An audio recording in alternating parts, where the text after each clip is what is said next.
अस्सलाम वालेकुम। तो आज मैं आप सभी के साथ शेयर करने जा रही हूँ मुहर्रम स्पेशल चोंगे बनाने की रेसिपी। ये टिप्स एंड ट्रिक के साथ इसे बनाकर रेडी करेंगे फ्रेंड्स। ये बहुत ज़बरदस्त, बहुत खस्ता और बहुत ज़बरदस्त इसकी लेयर्स बन के निकलती है। ये देख सकते हो आप, बहुत मज़े की बनती है और बहुत इजी तरीके से मैंने इसे बनाना बताया है।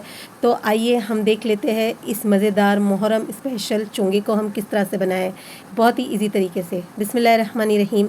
तो चोंगे बनाने के लिए हमने सबसे पहले 3 कप मैदे का आटा ले लिया था। ये देखिए, आपने कोई भी एक नाप ही रखना है मैदे के आटे के लिए। तो मैंने 3 कप इसी नाप से मैदे का आटा लिया था और उसमें मैं हाफ़ टेबल स्पून नमक का डाल रही हूँ। और मैं इसे रिफाइंड ऑयल में बना रही हूँ, आप चाहे तो घी में भी इसे बनाकर रेडी कर सकते हैं। बहुत लोगों के पास ऐसा होता है कि घी नहीं होती और ये सब चीज़ें वो नहीं बना पाते हैं। तो मैं इसीलिए आज आपको ऑयल में बता रही हूँ कि रिफाइंड ऑयल में हम इसे किस तरह से बना सकते हैं। तो मैंने 6 चम्मच इस चम्मच से ऑयल का ले लिया था, रिफाइंड ऑयल, और इसे हाथों से आपने अच्छी तरह से मोइन बना लेना है। यानी अच्छी तरह से हाथों से इसे मिक्स कर लेना है ऑयल को मैदे में, और बहुत अच्छी तरह से। ये देखिए जिस तरह से मैं मिक्स कर रही हूँ, इतना मिक्स कर लेना है कि इस तरह से आटा है ना हाथ में इकट्ठा होने लगे, जिससे कि हमारी जो पूरी बनेगी ना, जो हमारी चोंगे बनेगी, बहुत खस्ता बनेगी। तो 1 गिलास पानी का ले लिया था और थोड़ा थोड़ा पानी मैं यूज़ कर रही हूँ आटे के लिए। आपने इकट्ठा नहीं, थोड़ा थोड़ा सा डालना है और इसका एक सॉफ्ट सा डो बना लेना है। तो ये देखिए एक सॉफ्ट सा मैंने डो बना लिया है। इसे बहुत ही अच्छी तरह से मैंने पंच वगैरह लगा के इससे इस तरह का आपने एक सॉफ्ट सा डो बना लेना है। ये देखिए, ये बहुत हार्ड भी नहीं है और बहुत ज़्यादा गीला भी नहीं है। अच्छा सॉफ्ट सा मैंने बना लिया है। थोड़ा सा ऑयल ऊपर लगा दूंगी ताकि इस पर कोई फपड़ी ना जमे। अच्छी तरह से इसे आगे पीछे ऑयल लगा लेना है। 10 मिनट के लिए इसे हम रेस्ट करने देंगे।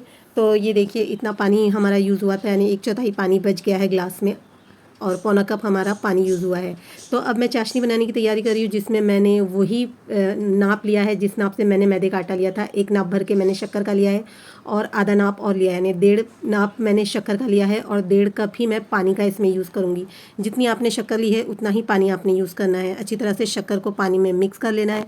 जब शक्कर घुल सी जाए, एक बॉयल आने लगे, तो मैंने इसे चेक किया था, क्योंकि हमें ज़्यादा गाढ़ी चाशनी नहीं बनानी है। ये देखिए बस इसी तरह सी चिपचिपी सी रखनी है हमें। इसकी एक तार या 2 तार नहीं बनानी है। हल्की सी चिपचिपी सी जैसी ही आपकी चाशनी हो जाए ना, तो इसमें डाल देना है 1 टेबल स्पून भर के मैंने इलायची पाउडर डाल दिया था, जिससे कि बहुत अच्छी खुशबू भी आएंगी और टेस्ट भी बहुत अच्छा आएगा। अच्छा, केवड़ा एसेंस डाल रही हूँ, फ्रूट एसेंस है, बहुत अच्छी खुशबू आएंगी इससे। ये ऑप्शनल है फ्रेंड्स, अगर आप डालना चाहते हैं तो डालें, वरना स्किप कर ले, मगर बहुत बढ़िया टेस्ट आता है इससे। तो है तो डाल दीजिए, वरना स्किप कर लीजिए। चलिए चाशनी हमारी बनके रेडी है, इसे साइड में रख देते हैं। आटे की तरफ बढ़ते हैं। 10 से 12 मिनट हो चुके हैं हमारे आटे को रेस्ट करते हुए। तो अब हम इसके अच्छी तरह से एक बार पंच फिर लगा लेंगे। अब मैंने अपना पटला लिया है जिसमें कि मैं रोटी बेलूँगी। इसी पे मैंने आटे को रख दिया था। अच्छी तरह से इसे मैं राउंड शेप दे दूँगी और इसके 2 हिस्से कर लूँगी।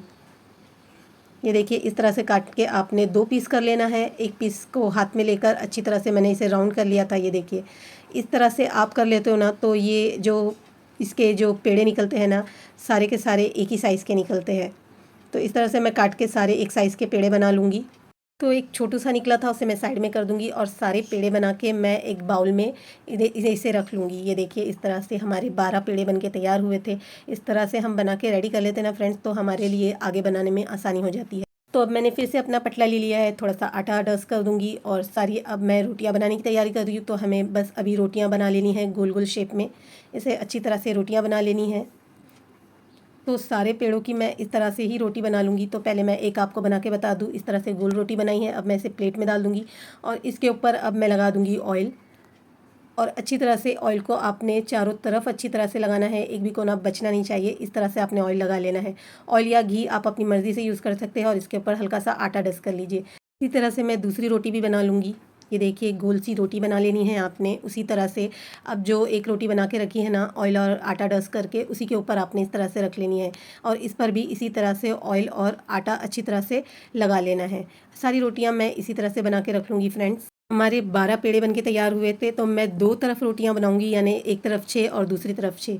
तो ये देखिए 6 रोटी हमारी बनके ये रेडी हो चुकी है। अब मैं इसे बेल लूँगी, पटले पे रख दूँगी। इसे आराम से आपने उठाना है और थोड़ा सा आटा डस्ट कर लूँगी पटले पर और इसे मैं पटले के ही साइज़ की रोटी बेल लूँगी। आराम से आपने हल्के हाथों से इसे राउंड शेप देना है, साइड से भी अच्छी तरह से इसे बेल लेना है। तो ये देखिए बहुत ही अच्छी तरह से मैंने इसे राउंड शेप में बेल लिया है सारी रोटियों को। जैसे ही आपने अच्छी तरह से बेल लेना, तो इस पे ऑयल अच्छी तरह से आपने अप्लाई करना है, चारों तरफ अच्छी तरह से ऑयल लगाना है और उसी तरह से आटा डस्ट कर लेना है। ये देखिए जिस तरह से मैं कर रही हूँ। अब हमें इसके इस तरह से कटिंग कर लेनी है, एक ही साइज़ में आपने कटिंग करनी है अच्छी तरह से। तो मैं इस तरह से इसे काट लूँगी और इसी तरह से हमारी जो बनके लेयर्स वाली जो चोंगे बनके तैयार होंगे ना, इसी तरह से होंगे। अब इस तरह से राउंड राउंड करते हुए आप निकालिए और इसे नीचे की तरफ दबा दीजिए और हल्का सा हाथ से प्रेस कर लीजिए। तो ये देखिए दूसरा भी मैं आपको बता देती हूँ। इसी तरह से गोल घुमाते हुए निकालिए और जो नीचे का पोर्शन है ना, उसे इस तरह से नीचे की तरफ दबा दीजिए और हल्का सा प्रेस कर लीजिए।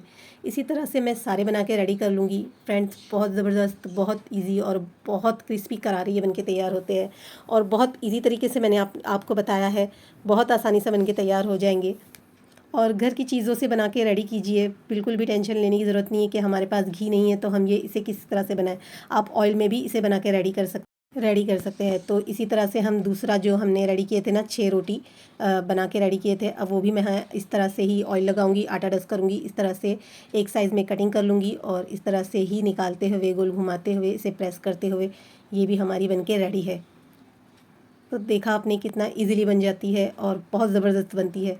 तो हमने 11 बना के रेडी किए हैं, क्योंकि फ्रेंड्स ये जो चोंगे बनते हैं ना, थोड़े मोटे साइज़ में बनते हैं, इसलिए मैंने 11 बना के रेडी किए हैं। अब आपने हाथों पे इसे हल्का सा प्रेस करना है, फिर से आपने पटले पे रखना है और इसे बहुत ही हल्के हाथों से बेलना है। आपने इसे पतला नहीं करना है, इसे हल्का सा जाड़ा ही रखना है। तो मैं आपको बता देती हूँ इसके कितनी मोटी इसकी थिकनेस रखनी है। तो फिर से मैंने दूसरा लिया है, उसे भी मैं इसी तरह से बेल लूँगी। हल्के हाथों से आपने इसे प्रेस करना है, बहुत ज़्यादा नहीं करना है, वरना क्या होंगी, इसकी लेयर्स जो होंगी ना, वो ख़राब हो जाएंगी। तो इसी तरह से सारी बना के रेडी कर लेंगे। तो ये देखिए जितनी भी मैंने आपको बताई थी ना, 11 हमारे बन के तैयार हुए थे, तो 11 हमने इस तरह से चोंगे बना के रेडी किए हैं। तो मैं आपको इसकी थिकनेस बता देती हूँ कितनी थिक बनानी है। थोड़ी छोटे साइज़ में बनानी है और ये इसकी थिकनेस देखिए इस तरह से आपने रखनी है, ज़्यादा पतली नहीं करनी है। तो ऑयल ले लिया था मैंने, ऑयल को प्रॉपर मीडियम हॉट कर लिया था। मैं डीप फ्राई करूँगी इसलिए मैं ऑयल ज़्यादा ले रही हूँ। जैसे ही ऑयल गर्म हो जाए तो आपने इस तरह से इसे ड्रॉप कर देना है इसमें, और आप ड्रॉप करोगे ना तो ये आपको बबल्स उठते हुए नज़र आएंगे। बस जब हल्की सी एक साइड आपकी फ्राई हो जाए तो दूसरी साइड भी आपने इसे टर्न करते हुए फ्राई कर लेना है। अपना मनपसंद कलर दे दीजिए, हल्का सा सुनहरी कलर या गोल्डन कलर दे दीजिए और इसे निकाल लीजिए। ये देखिए जैसे ही आपने ऑयल में से निकाला है ना, इसमें चाशनी में डाल देना है। चाशनी अगर ठंडी हो गई हो तो हल्की सी गर्म कर ले और डालते ही इसे टर्न कर लेना है और फ़ौरन इसे निकाल लेनी है। चाशनी में हमें ज़्यादा देर नहीं रखनी है, वरना क्या होगा, जो हमारे चोंगे हैं ना, बहुत लूज़ हो जाएंगे। चाशनी में बहुत देर तक रहेंगे ना तो लूज़ हो जाएंगे। इसे निकाल लीजिए और अच्छी तरह से निथार लीजिए चाशनी इसमें से। तो ये देखिए मैंने एक प्लेट में इसे निकाल लिया है। फिर से मैं आपको दूसरी भी बताती हूँ चोंगे कि हम किस तरह से फ्राई करेंगे। हल्का सा डालना है, डालते ही इसमें बबल्स उठने लगेंगे और जब ये होने लगेंगी ना एक साइड से, तो ये देखिए खुद ही ये ऊपर की तरफ तैरने लगेंगी और इसे हल्के हाथों से प्रेस करते हुए, घुमाते हुए हमें फ्राई कर लेना है। जैसे ही एक साइड हो जाए तो मैं इसे टर्न कर लूँगी। ये देखिए हल्का सा प्रेस करते हुए आपने इसे फ्राई करना है। वही हल्का सा सुनहरी या गोल्डन कलर आ जाए तो हमें इसे निकाल लेना है। बहुत ज़्यादा इसे कलर नहीं देना है। ये देखिए इस तरह से हमारे 2 चोंगे बनके रेडी है। तो मैं जैसे ही ऑयल से निकालूंगी ना, इसे डाल दूँगी मैं चाशनी में। तो जैसे ही आप ऑयल से निकालते हो तो चाशनी में डालना है और जैसे ही आप चाशनी में डालते हो इसे एक टर्न देना है और फ़ौरन ही से निकाल लेना है, वरना क्या होगा, जो हमारी चोंगे ना बहुत ज़्यादा चाशनी ऑब्जॉर्ब कर लेंगे। इसलिए हमें फ़ौरन से इसे इस तरह से निथारते हुए निकालना है। तो ये देखिए इस तरह से मैंने सारे बना के रेडी कर लिया था। आप देख सकते हो फ्रेंड्स, ये दिखने में ही कितनी ज़बरदस्त लग रही है। इसकी लेयर्स भी बहुत ज़बरदस्त आई थी फ्रेंड्स। तो इसी तरह से मैंने सारी फ्राई करके चाशनी में डीप करके इसे निकाल ली है। तो ये देखिए चाशनी हमारी इतनी बच चुकी है, इसलिए हमें चाशनी का ज़्यादा यूज़ नहीं करना है। तो मैं इस तरह से एक प्लेट ले लूँगी, उस पर चोंगे रख दूँगी और मैंने कुछ ड्राई फ्रूट लिए थे, नारियल लिया था मैंने सूखा, इसे इस तरह से क्रश कर लिया था। पिस्ते लिए थे, पिस्ते को बारीक बारीक से काट लिए थे और कुछ बादाम लिए थे। ड्राई फ्रूट्स आप अपनी मर्ज़ी से ले सकते हैं, आप चाहे तो इसमें खसखस भी लगा सकते हैं, खसखस का भी बहुत अच्छा टेस्ट आता है। तो मैंने डाल दिया है इस पर पहले नारियल, जो नारियल का मुरादा होता है ना, ड्राई सा होता है सूखा नारियल, उसे क्रश कर लिया था। फिर मैंने पिस्ता डाल दिया है और थोड़े से बादाम इस पर गार्निश कर लिए है। इस तरह से गार्निशिंग करने से बहुत ज़बरदस्त लगते हैं फ्रेंड्स ये, और बहुत मज़े के बनते हैं। इस पर इस तरह से ही गार्निशिंग की जाती है ड्राई फ्रूट से। तो ये देखिए कितने ज़बरदस्त बने हैं, दिखने में ही ये कितने मज़े के लग रहे हैं। और फ्रेंड्स मैं आपसे बता दूँ, अल्हम्दुलिल्लाह ये बहुत ज़बरदस्त बने थे और इसका टेस्ट आपके मुंह से नहीं छूटेगा। ये इतना ज़बरदस्त चोंगे बन के तैयार होते हैं। आप इसकी लेयर्स देख सकते हो कितनी ज़बरदस्त खुल के आ रही है। जैसे आप तोड़ते चले जाओगे ना, इतने खस्ता बने थे ये, और इसकी लेयर्स इतनी ज़बरदस्त आई थी फ्रेंड्स, बहुत मज़े के, बहुत डिलीशियस बने थे। तो इस तरह से बनाइए और मुहर्रम के टाइम पर आप अपने आस पड़ोस में से बांटिए और जो ज़रूरतमंद है उसे भी ज़रूर दीजिएगा। बहुत मज़े के बनते हैं, बहुत ज़बरदस्त बनते हैं, और अपनी फैमिली और फ्रेंड्स में भी इसे शेयर कीजिएगा। तो ये देखिए इस तरह से हमारे ज़बरदस्त चोंगे यानी वर की पूरी बनके हमारी तैयार है। बहुत मज़े के बने थे। तो ट्राई ज़रूर कीजिएगा, मुझे अपना फ़ीडबैक ज़रूर दीजिएगा। मेरी ये चोंगे की रेसिपी अगर आपको पसंद आई हो तो प्लीज़ इसे लाइक कर दीजिएगा, फैमिली और फ्रेंड्स में ज़रूर से शेयर कर दीजिएगा। चैनल पर मेरी अगर आप पहली बार है तो मेरी आपसे हम्बल रिक्वेस्ट है, बिना सब्सक्राइब किए ना जाइएगा। बेल आइकन ऑल पे जाके क्लिक कीजिएगा ताकि आपको मेरी आने वाली वीडियो की नोटिफिकेशन मिलती रहे।